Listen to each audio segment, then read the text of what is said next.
Hello, so I'm going to be doing a quick video today on this 301 laser, and then at some point when I've got more time and get a chance to film a load of stuff when it's dark, I'll show it you in the dark because it's pretty impressive.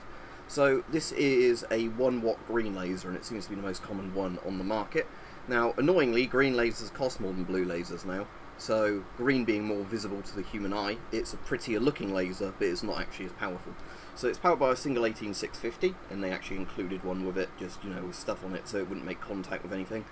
So you pop that in there, like with a load of lasers for some reason, the positive facing tail cap. Right, and I've also, this is one that came with an arming key, I've just set it to be permanently armed when it's got a battery in it, because I don't want to run into the issue you sometimes run into with these, which is that obviously the keys, if you keep turning them in them, can break the mechanism and then the tail cap doesn't work. So it's pretty simple to turn on. All you do is press the button down, and as you can see, there it is. So it looks pretty dim to me here. When I'm looking at it with my eyes, it literally looks like a yellow dot because I've got the proper safety glasses on. But being a 1 watt laser, this can cause permanent eye damage fairly easily. So, be very careful of it, especially if you're shining it near reflective surfaces.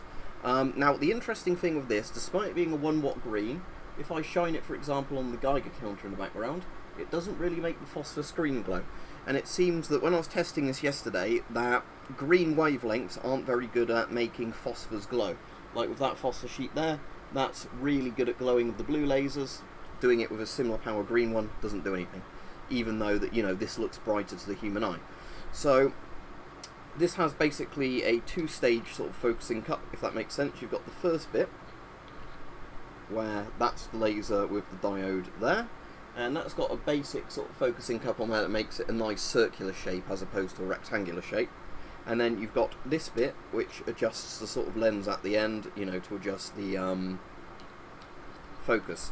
So when it's fully tightened, it's a fairly tight beam, and it's generally, this is one of the ones that the looser you get it, the wider it makes the beam, because with some they've got kind of a weird sweet spot where it's actually not as focused when it's fully tightened, and it's not as focused when it's fully loosened, and you have to focus it like kind of to the middle.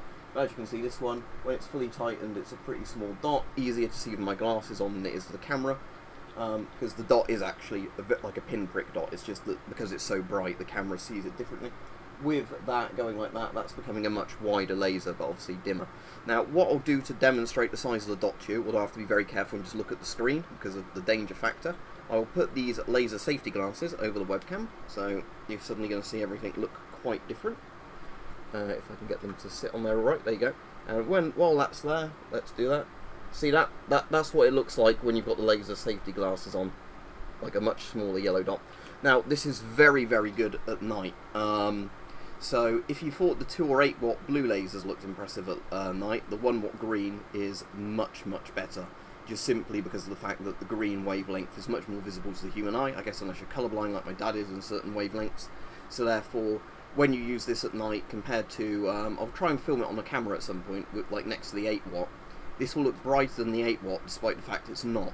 And again, that's the weird thing with visible light, that a red laser sits in between blue and green in terms of, I think, if you had a 10 watt red laser, that would look, I think it's equivalent to a 1 watt green.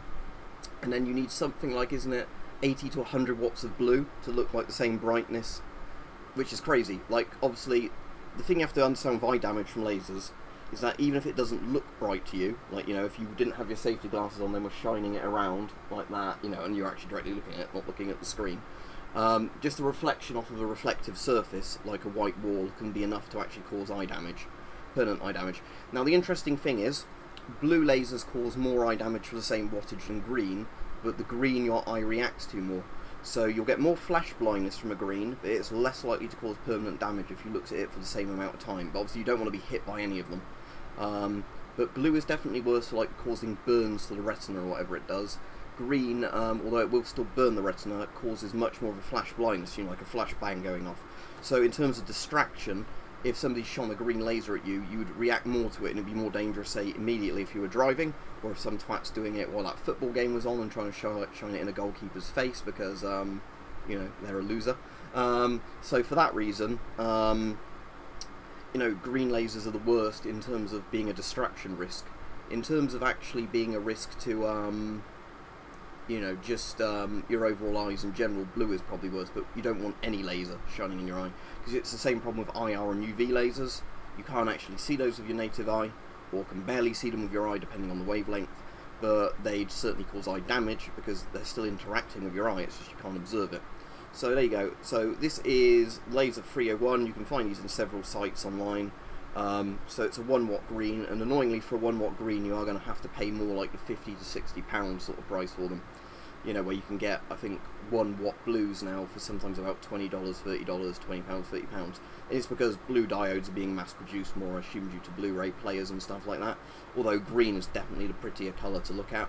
So yeah, very impressed with this. As said, it takes a single 18650. I'm not going to risk trying to put two 16 340s or whatever in this, because that could blow it very easily, because I've done that with cheaper laser pens that, you know, take a single 18650, work fine with that.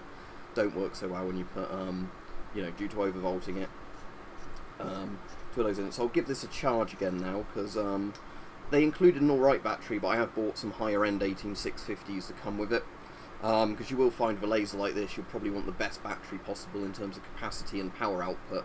You know, it'll take longer to charge and they're more expensive, but it means that on the single battery use, the laser will be much more effective for a longer time.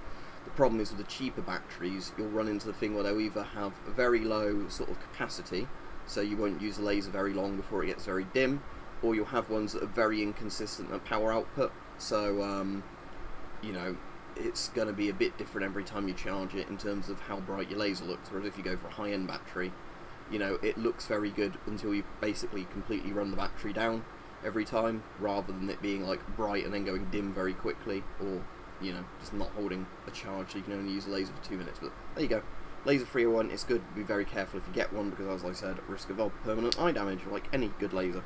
So you have to get proper safety goggles like this, not the cheapo ones you see included in kits. Although I will do a video of this at some point, testing how the S10 outserts protect from this, you know, the red S10 outserts, because if they're up to scratch, they might do a good job.